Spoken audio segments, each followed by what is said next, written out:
So section B, this is where lots of folks want to go. This is the meat and potatoes of what it is that we're actually buying. And it's going to include mandatory requirements. VCC's RFPs, we actually collect them. You're going to see them scattered throughout the RFP. And then we collect them into one section, one table that says here's all the mandatory requirements. And in any RFP, there are both administrative mandatories, and most will have specific to the RFP. Sometimes it's only the administrative mandatories, but usually there's others as well. Now, for VCC, the word must is defined as meaning a mandatory requirement. That means if the word must is there, it is a mandatory requirement. And if it's not clear to you on how you can meet that mandatory requirement, you better ask.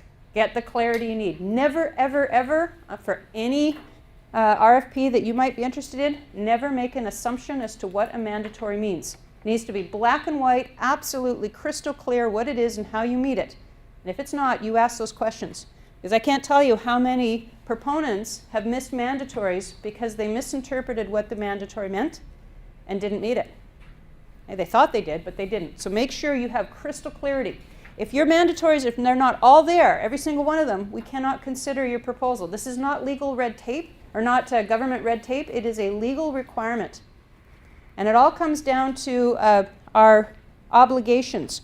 Remember I said earlier how we set up all the terms and conditions of the RFP, and you submit a proposal, you're agreeing to them all, and we're agreeing that this is how we're going to run it?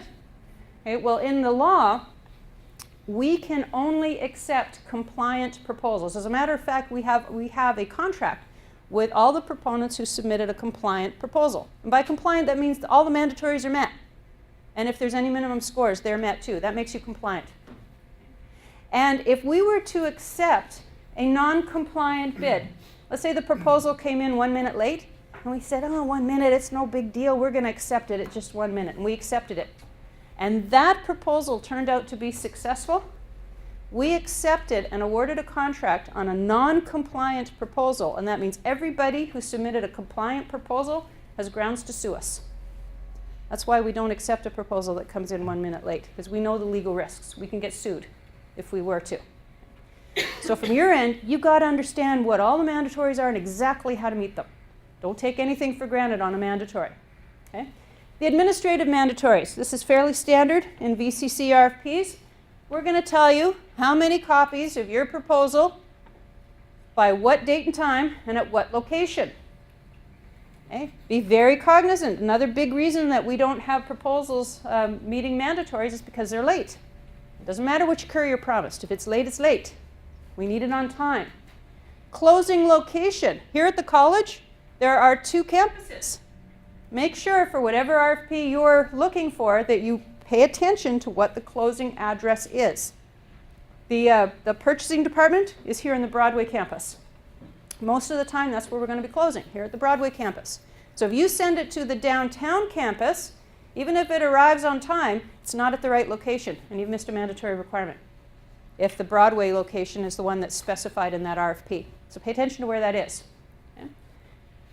The completed sign and otherwise unaltered front cover page, we talked about earlier, the importance of that. Not sent by email, fax, or mail.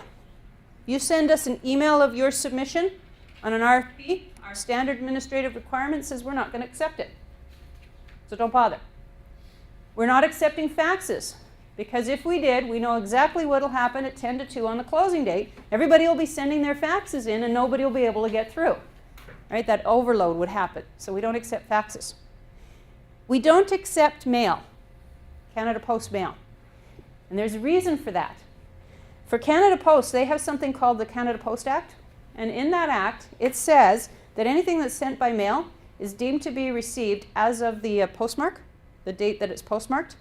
And then our RFP says must be received at the closing location before the closing date and time. So then we get into a battle over, does their act trump our mandatory requirement? And we just don't want to go there. So no mail. Okay, so you can hand deliver it, you can courier it, and hopefully in the near future you'll be able to e-bid it as well for some of our opportunities. But don't do fax, don't do email, and don't send by Canada Post. Okay? And then you'll have your Rfp specific mandatories. Okay? Not every RFP has them, but most will. And these are the things that the administrative mandatories are boilerplate language, so they're fairly clear for the most part on what they are. These ones, though, the ones that are RFP specific, are written just for this RFP.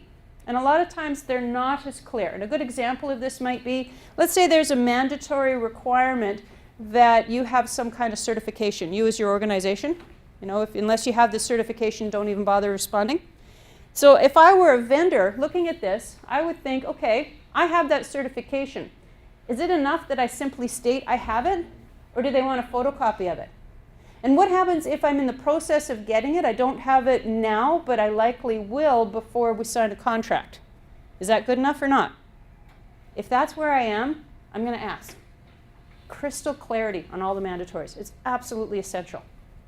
You're doing yourself and the government entity and the other proponents a favor by asking those questions. Because I tell you, I've been in a situation where I have written an unclear mandatory, didn't know it was unclear until the submissions came in, and there's a whole bunch of them that obviously misinterpreted, and now we have to decide, do we accept or not accept?